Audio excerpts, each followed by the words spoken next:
امید ہے آپ سب خیریت سے ہوں گے۔ اگر آپ نے ابھی تک ہمارا چینل سبسکرائب نہیں کیا تو اسے ابھی سبسکرائب کر لیں اور بیل آئیکن کو دبانا بالکل بھی مت بھولیں۔ شکریہ۔ نمبر 10، سنگ ماں۔ یہ سیریز ان رازوں کے گرد گھومتی ہے جو اس وقت کھلتے ہیں جب ایک نوجوان ہلمند اپنے والد کے قتل کا بدلہ لینے کا فیصلہ کرتا ہے۔ یہ غگ کی شکل میں خواتین پر ہونے والے ظلم پر توجہ مرکوز کرتا ہے۔ یہ محبت اور انتقام کی ایک ماورائی کہانی ہے۔ سنگ ماں ایک ایسے خاندان کی کہانی کی پیروی کرتا ہے جو پاکستان کے قبائلی علاقوں سے تعلق رکھتے ہیں۔ ڈرامے میں بتایا جائے گا کہ کس طرح ایک جھوٹی روایت کی وجہ سے لوگوں کو اپنی جانیں اور محبتیں قربان کرنا پڑتی ہیں۔ نمبر 9، صنف آہن۔ مختلف پس منظر اور زندگی کے شعبوں سے تعلق رکھنے والی 7 لڑکیاں اپنے ملک کی پکار پر لبیک کہتے ہوئے خود سے اور اپنے خاندان کی توقعات سے بڑا کچھ حاصل کرنے کے لیے خواتین کے معمول کے فرائض کو ترک کر دیتی ہیں۔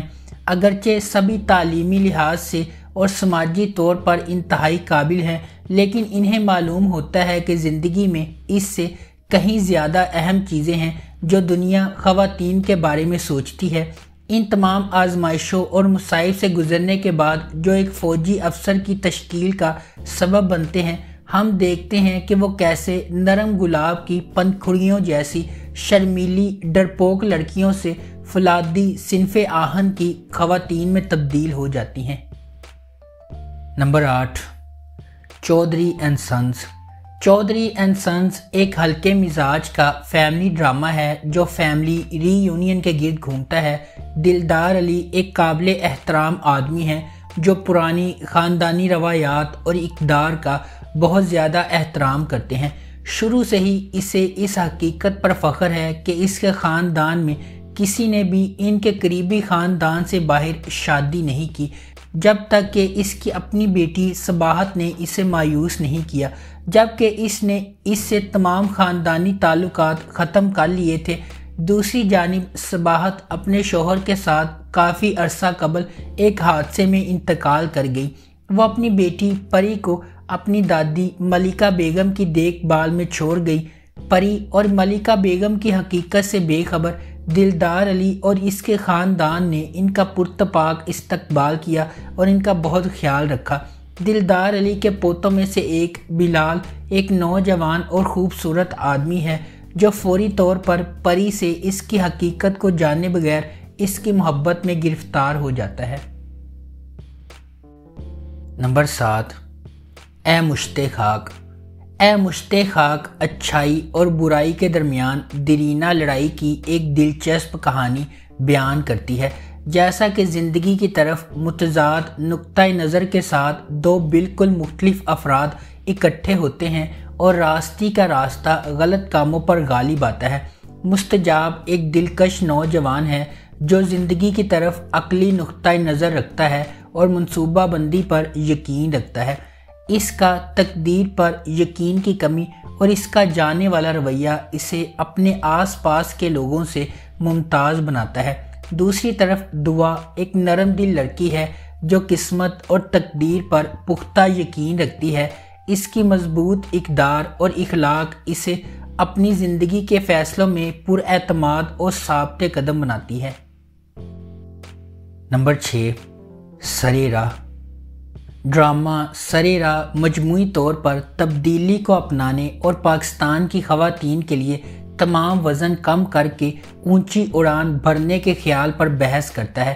سرِ راہ ایک غیر معمولی طور پر لکھا گیا ڈرامہ ہے جس میں ان کہانیوں پر بحث کی گئی ہے جو ہمارے چاروں طرف بکھری ہوئی ہیں، لیکن بدقسمتی سے ہم ان پر روشنی ڈالنے سے کتراتے ہیں۔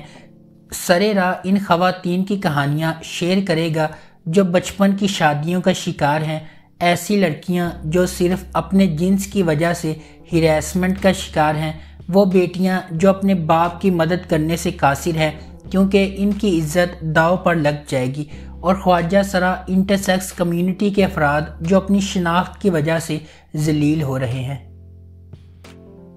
نمبر 5، بختاور۔ बख्तावर एक पुरजोश तालिब इल्म है जो एक ऐसे ख़ानदान में रहती है जिसमें माँ, एक माजूर भाई और एक बहन है। इसका जुआरी बाप ज़बरदस्ती इसकी बड़ी बहन की शादी कर देता है और ख़ुद घर से चला जाता है। गुर्बत की वजह से इसका भाई मर जाता है, जिस पर इसका चचा इसकी शादी अपने ज़हनी माजूर बेटे से ज़बरदस्ती करवाने की कोशिश करता है। वो अपने चचा को ऐसा करने नहीं देती और अपनी माँ के साथ कराची भाग जाती है। नंबर 4, मुझे प्यार हुआ था। मुझे प्यार हुआ था माहिर, साद और अरीब के दरमियान लव ट्रायंगल पर मबनी है। साद हमेशा से अपनी कज़न माहिर से मोहब्बत करता रहा है, लेकिन जब वो इससे इसका एतराफ़ करने में नाकाम रहता है तो ज़िंदगी एक मुख्तलिफ मोड़ लेती है और अरीब फ्रेम में दाखिल होता है। थोड़ी सी गलत फहमी की वजह से मामला टूटने लगते हैं और मोहब्बत करने वालों के दरमियान एतमाद टूट जाता है। अपने वालिदैन की इकलौती औलाद होने के नाते हानिया अमर बतौर माहिर अपने ख़ानदान की तमाम मोहब्बतें जमा करती है। वह सादा, मासूम और शाइस्ता है। वो पैसे और मादी चीज़ों पर मोहब्बत और एहतराम को तरजीह देती है। ज़ावियार नुमान बाहैसियत अरीब का ताल्लुक़ एक आला तबके के घराने से है। अपने वालिदैन का इकलौता बेटा होने के नाते इसे फ़ख्र है। वो अपनी कदर जानता है और शानदार है। इसकी इनफरादियत इससे मुतालबा करती है कि वो सबसे बेहतरीन का इंतखाब करे। वहाज अली बतौर साद माहिर का कज़न है। बड़े होते ही इसके साथ इसकी दोस्ती मोहब्बत में बदल जाती है। वह माहिर से मोहब्बत करता है और इसके लिए अपनी इज़्ज़त नफ्स कुर्बान करने को भी तैयार है, लेकिन बदकिस्मती से ये एहसास बाहमी नहीं है। नंबर 3, मेरे हमसफ़र। मेरे हमसफ़र एक लड़की हाला की कहानी है जिसे इसके वालिद इसके घर पर छोड़ जाते हैं, जहां इसके साथ बुरा सलूक किया जाता है। बाद में इसका कज़न बैरून मुल्क से वापस आता है और इससे शादी करता है और इसे वो इज़्ज़त देता है जिसकी इसे हमेशा ज़रूरत थी। हाला को इसकी ताई जान ने सारी ज़िंदगी बदसलूकी का निशाना बनाया। इसके कज़न हमज़ा ने इसे इज़्ज़त और प्यार दिया। नंबर 2, तेरे बिन। मीरब एक पुरजोश और ख़ूबसूरत नौजवान लड़की है जो आला तालीम हासिल करना चाहती है। इसकी पूरी दुनिया इसके वालिदैन के गिर्द घूमती है और वो इन पर सबसे ज़्यादा यकीन करती है। इसकी मजबूत और पुरएतमाद शख्सियत इसे अपने आस पास की समाजी नाइंसाफ़ियों के ख़िलाफ़ खड़ा करती है। इसके बरक्स मुर्तसिम का ताल्लुक़ एक ताकतवर और बाअसर ख़ानदान से है। वह अपने ख़ानदान के इखलाक और रवायात का एहतराम और कदर करता है और ख़ानदान को नीचा दिखाने से इनकार करता है। मीरब की ज़िंदगी एक गैर मुतवक्के मोड़ लेती है जब इसे अपनी और मुर्तसिम की ज़िंदगी के बारे में, अपने ख़ानदान के फ़ैसले के बारे में पता चलता है। मुर्तसिम के ख़िलाफ़ मीरब की नफ़रत माजी के एक ख़ानदानी राज के तौर पर बढ़ती जा रही है। मुख्तलिफ पस मंज़र और जहनीत से आते हुए मुर्तसिम को मीरब के अपने तई मुतकब्बिराना रवैये का एहसास होने लगता है और वह इसे अपने लिए एक चैलेंज समझने लगता है। नंबर 1, कैसी तेरी खुदगर्जी।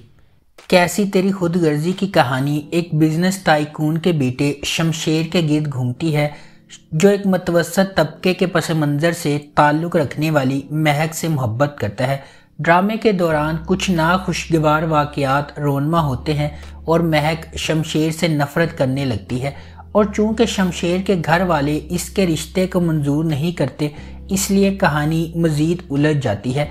दानिश तैमूर बतौर शमशेर एक कारोबारी शख्सियत का बेटा है, ज़िद्दी और अपनी मोहब्बत के लिए किसी भी हद तक जाने को तैयार। दुर्रशाह सलीम बाहैसियत महक एक लेक्चरार की बेटी है, तबीयत में शाइस्ता है और मुतवसत तबके के पस मंज़र से ताल्लुक़ रखती है। अगर आपको हमारी ये वीडियो पसंद आई है तो इसे लाइक करें, शेयर करें और हमारे चैनल को सब्सक्राइब करना बिल्कुल भी मत भूलें। शुक्रिया।